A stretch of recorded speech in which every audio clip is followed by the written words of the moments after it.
속된 말로 하면 무슨 그런 부정적인 생각, 부정적인 말, 재수없는 말을 하나 지금 우리가 뭘 믿고 쫓아오고 있는데 죽으면 어떻게 되는 거냐 이런 생각이었던 것 같습니다. 그러나 주님은 물러서지 않았습니다. 베드로를 크게 꾸짖었습니다. 사탄아 물러가거라. 그러면서 주님 무슨 말을 합니까? 너는 지금 하나님의 일을 생각하는 것이 아니고 사람의 일을 생각하는 도다. 참 기가 찬 말씀이죠. 하나님의 일과 사람의 일. 하나님의 일은 예수님이 십자가에 달려 죽으시고 부활하는 일. 사람의 일은 절대로 그런 일이 있어서는 안 된다는 것. 그렇게 주님 말씀을 하셨습니다. 주님의 심정이 어떠하실까? 떠날 날이 다가오는데 아직도 제자들의 생각은 사람들의 일에 머물러 있는 이걸 보고 너무 안타깝게 생각했을 것 같아요. 그래서 주님이 탄식하는 장면이 나오죠. 내가 언제까지 너희들과 함께 있으랴 믿음이 적은 자들아. 그러나 주님은 단호하셨습니다. 십자가와 부활을 선포하신 이상 머뭇거리거나 숨길 수 없었습니다. 십자가 부활의 길이 어떻게 펼쳐질지를 말씀을 합니다. 누구든지 이제 십자가 부활 이후에 누구든지 나를 따라오려고 하거든 어떻게 하라는 겁니까? 자기를 부인하고 제 십자가를 지라. 이것밖에 없다. 그러면서 나를 위하여 생명을 잃는 자는 얻을 것이고 자기를 위하여 목숨을 구하는 자는 잃게 될 것이다. 이게 생명이다. 그런 말씀을 하셨습니다. 제자들의 반응은 어땠을까요? 잘못했다 하는 또 사탄 하는 소리를 들을까 봐 말은 못하지만 속으로 상당히 아마 실망을 했을 겁니다. 오히려 분노하는 마음이 치솟아 올라왔을지도 모릅니다. 이 양반 끝까지 이렇게 가는가?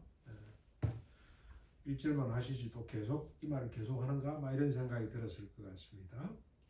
자, 이 일이 있고 8일이 지났습니다. 예수께서 베드로, 야고보, 요한을 데리고 기도하러 산에 올라가셨습니다. 평소에도 늘 기도를 이렇게 하셨습니다만은 아마 예수님은 다 아시겠죠. 특별한 목적을 갖고 세 사람을 데리고 기도하러 갔습니다. 29절에 보면 이렇게 산에 올라가 기도하는데 갑자기 예수님의 용모가 변화되었습니다. 그 옷이 휘어지더니 광채가 나기 시작했습니다. 30절에 보면 바로 그때 두 사람이 나타나서 예수 곁에 섰는데 한 사람은 모세이고 한 사람은 엘리야입니다. 왜 두 사람일까? 여러분, 모세는 구약의 뭘 대표하는 인물입니까? 율법을 대표하는 인물이고 엘리야는 선지자를 대표하는 인물입니다. 상징적인 인물 두 사람을 동원했습니다. 하나님이. 유대인들이 가장 존경하고 사모하는 인물이 모세, 율법의 선지자, 그리고 일반 선지자 엘리야, 이 두 사람을 가장 사랑하고 존경하고 좋아했는데 두 사람을 하나님이 호출해서 예수님 곁에 세워오셨습니다. 이 두 사람이 동시에 나타났다는 것은 영광 중의 영광입니다. 이들과 함께 하시는 주님이 너무 대단해 보였을 겁니다. 그래서 31절 이렇게 나타난 두 사람이 예수님과 말씀을 나누고 있습니다. 그런데 여러분 2018년 정확한 이름이 판문점 도보다리 사건이 하나 있었죠. 문재인과 김정은이가 둘이서 나란히 걷다가 앉아서 소곤소곤 이야기하는 거 웃으면서 2시간 정도 제가 그 사진을 다시 한번 확인해 보니까 김정은이가 너무 좋아서 웃고 있어요. 문재인도 웃고 있고 역사적인 사건이었습니다. 정말로 기대를 많이 했어요. 이 두 사람이 무슨 내용을 다뤘을까? 그 뒤에 한참 뒤에 보니까 핵무기를 완전히 포기하거라. 그래서 본래 설득을 할게. 근데 트럼프하고 또 뒤에 어디 싱가포르에서 만났죠. 결국 결렬됐습니다. 그렇죠? 그거 포기 못하겠다 그래가지고 결렬되고 말았습니다만 두 사람이 대화를 나눌 때 온 국민의 눈과 귀가 거기에 쏠려 있었습니다.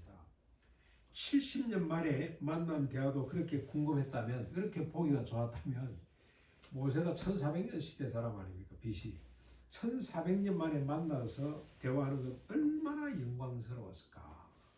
무슨 이야기를 했을까? 그런데 그 대화의 핵심이 뭡니까? 며칠 후 예수께서 예루살렘에서 별세할 것에 대한 이야기였습니다. 예수님의 십자가는 부활과 연결되는 거니까 십자가 부활에 대한 말씀이었습니다. 그런데 여러분, 이 이야기는 세 사람이 만나서 대화를 나누는데 이 이야기는 큰 주제가 아닙니다. 예수님의 십자가 부활, 그리고 자기를 부인하고 자기 십자가를 지는 것, 구약의 율법과 선지서의 핵심 내용이기 때문에 아마 이 세 사람의 대화가 이거 말고는 할 이야기가 없었을 것 같아요. 아, 드디어 때가 됐구나. 내가 십자가를 지고 부활할 것이며 이제 인간들이 자기를 부인하고 자기 십자가를 지는 새 사람으로 변하게 될 것이다. 하나님이 작정하시고 이제 때가 되면 일이 이루어질 것이다. 네가 정언했던 일이 이루어질 것이다 하고 아마 세 사람이 같이 대화를 했을 겁니다. 그러면서 모세, 엘리야는 그렇습니다. 주님, 이제 때가 된 것 같습니다. 너무 영광스럽습니다. 너무 자랑스럽습니다. 할렐루야. 하나님을 찬양합니다. 이런 대화를 나누고 있었을 것입니다. 이러고 있을 때 32절에 보시면 심하게 졸고 있던 베드로, 요한, 야고보가 화들짝 깨어났습니다. 그리고 배령된 예수와 함께 선 두 사람을 봅니다. 세 사람이 지금 무슨 대화를 나누시는지 생각할 겨를이 없습니다. 세 사람을 보는 것만으로도 너무너무 영광스럽기 때문에 그런 생각을 못했을 겁니다. 그래서 베드로가 예수께 여짜오죠. 33절에 보면 주여, 우리가 여기 있는 것이 좋사오니 초막 셋을 짓 때 하나는 주를 위하여, 하나는 모세를 위하여, 하나는 엘리야를 위하여 하사이다. 이들과 함께 한다는 것만으로도 모든 것을 다 가진 것 같아서 베드로답게 초막 셋을 짓자고, 여기 영원히 살자고 그렇게 제안을 했습니다. 근데 그 뒤에 보십시오. 33절에 보시면 베드로가 이렇게 말하는데 자기도 무슨 뜻인지 알지 못하더라. 너무 좋아. 생각도 또 없어.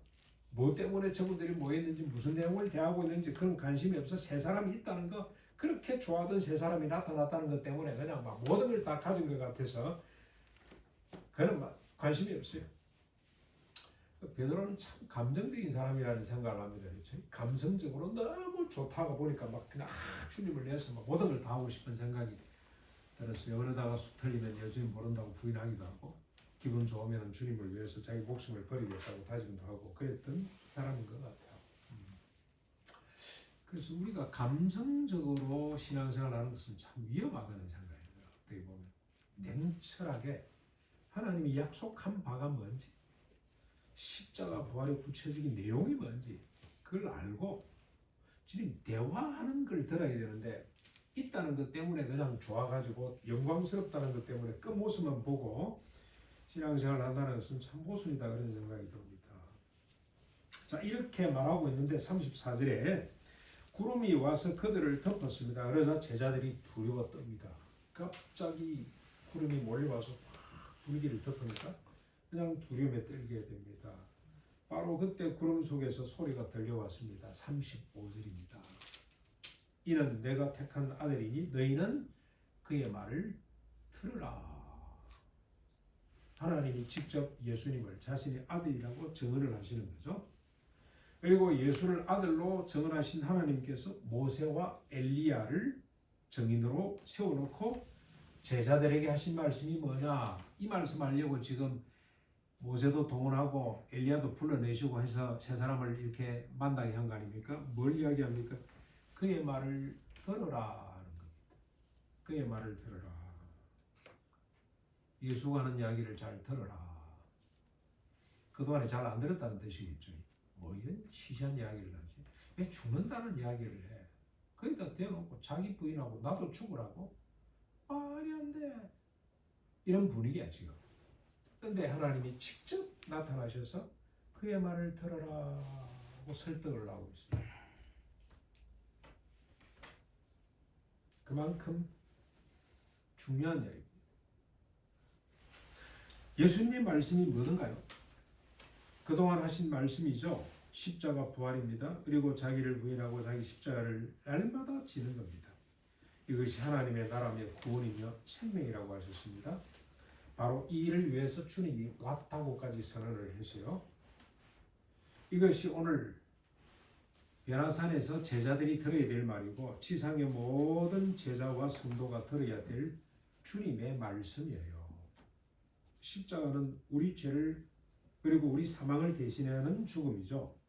그리고 우리 옛사람 자기의 욕망을 쫓던 옛자를 죽이는 하나님의 방식, 하나님의 지혜가 십자가입니다. 부활은 우리가 아는 것처럼 주를 믿는 모든 사람의 첫 열매죠. 부활의 첫 열매입니다. 그리고 주를 믿는 모든 사람이 새 사람으로 거듭나는 거죠. 거듭나는 것. 그래서 다시는 자기 자신을 위해 살지 않고 오직 그리스도와 타자를 위해 사는 중생을 말합니다. 죽고 다시 사는 겁니다.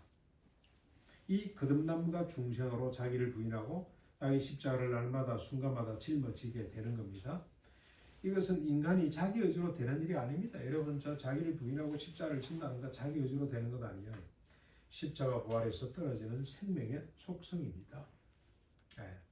여러분, 어제 우리가 구찌뽕, 우리 집 앞에 있는 구찌뽕 나무 전지를 하고 그저께입니다. 그저께 금요일 날 그 앞에 산책로를 다듬고 그 다음에 또 이제 이 앞에 밭을 조그마한 밭을 하나 일구었는데 보니까 뿌리가 막 얽혀 있어가지고 뭔 나무인지 모르겠어. 근데 보니까 이게 구찌뽕이고 구찌뽕을 열매를 맺고요. 그 다음에 아카시아는 아카시아를 맺고 그 다음에 돼지 감자, 우리 장로님 주신 돼지 감자를 막 뿌리놨더니 돼지 감자가 막 밑에 뿌리가 엉켜져 있는데 돼지 감자는 돼지 감자를 냅니다. 왜냐? 속성이 그렇기 때문에. 구찌뽕에서 아카시아를 못 맺죠. 아카시아 나무에서 돼지 감자가 안 맺혀요. 속성 때문에. 오늘 우리 예수 믿는 사람들은 자기를 부인하고 십자가를 지는 이 속성이에요. 속성. 십자가 부활로 거듭난 성도의 생명력, 우리 속에 증가된 생명의 성분이 뭐냐? 자기를 부인하고 십자가를 지는 것. 그걸 믿으라는 겁니다. 그 말을 들으라고 하나님이 지금 설득을 하고 있습니다. 성도는 자기를 부인하고 자기 십자가를 지는 생명을 가졌습니다. 다시는 자기 자신을 위해 살지 않고 오직 그리스도와 타자를 위해서는 본성을 가졌습니다. 옛 사람에게서 새 사람의 열매를 기대할 수가 없죠. 그러나 새 사람에게서 옛 사람의 열매를 거둘 수도 없습니다.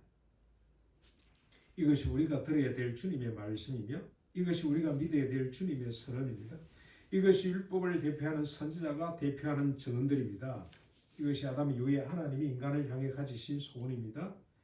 이것이 하나님이 자신의 아들 예수를 인간으로 이 땅에 보내신 목적이고 이것이 주님이 십자가를 지고 부활하신 이유입니다. 36절 보십시오. 구름도 하나님의 음성도 그쳤습니다. 모세와 엘리야도 사라졌습니다. 오직 예수님만 남았습니다. 현실로 돌아왔습니다. 다시 현실로 돌아온 제자들은 입을 다물었어요. 그들이 본 것을 아무에게도 말하지 않았더라라고 기록을 합니다. 초막set을 짓고 싶은 대단한 것을 보고 느꼈습니다마는 너희는 그의 말을 들어라라고 하는 결론이 허무했어요. 허무했다기보다는 더 솔직한 표현은 불편하고 거북했어요. 그래서 아무도 말하고 싶지 않아. 우리가 이 산책길을 조성하고 있을 때 마을 사람 한 분이 올라왔어요. 고로쇠 물 빼간다고 올라와서 몇 개 설치해 놨습니다. 풍산개를 내리고 왔는데요. 너무 개가 예뻐요. 하얀 개인데 그 양반 말로는 북한에서 이렇게 내려온 개라 그러는데요. 너무 예쁘고 너무 총명해. 근데 사람을 다 알아봐. 주인이 좋아하는 사람인지 나빠하는지 싫어하는 사람인지 얼마나 이놈이 우리한테 친화감을 가지고 다가오는지. 그리고 주인이 이모 따라가 그랬더니 졸졸졸 전도사님 따라가고 이러는데요. 너무너무 개가 예뻐서 수도원에 이런 개가 많이 있으면 좋겠다 이 생각이 들어요. 그런데 잠시 후에 그분이 돈 많이 들어갑니다. 우리는 어려움이 있어서 병원 가면 얼마 안 되지만 이러면 한번 가면 20만 원, 30만 원 금방 날아갑니다. 수시로 가서 예방주사 맞춰야 되고 병원 가야 되고 그리고 목욕시켜야 되고 복잡합니다. 막 골치 아픕니다 이러더라고요. 딱 만족이 떨어지더라고요. 다시는 가고 싶은 생각이 안 들어요. 껍데기는 좋은데 책임을 져야 되잖아요. 그걸 생각하니 그냥 갖고 싶은 생각이 1도 없어졌어요. 예수님 배령된 모습은 너무너무 좋은데 그분의 하신 말씀은 싫어. 그래서 그들이 말을 안 하는 거예요. 말해봐야 동의해 줄 사람도 아무도 없고 들을 사람도 아무도 없고. 그랬던 제자들이 주님의 십자가 부활 이후에 달라졌습니다. 십자가 부활을 자랑하고 선전했습니다. 기꺼이 자기를 부인하고 자기 십자가를 지고 주님 가신 길 그대로 갔습니다. 야고보가 제일 먼저 순교를 당했습니다. 다음은 베드로가 거꾸로 십자가에 달려 죽었고 요한은 밤무섬에 끌려가서 죽기까지 유배 생활을 했습니다.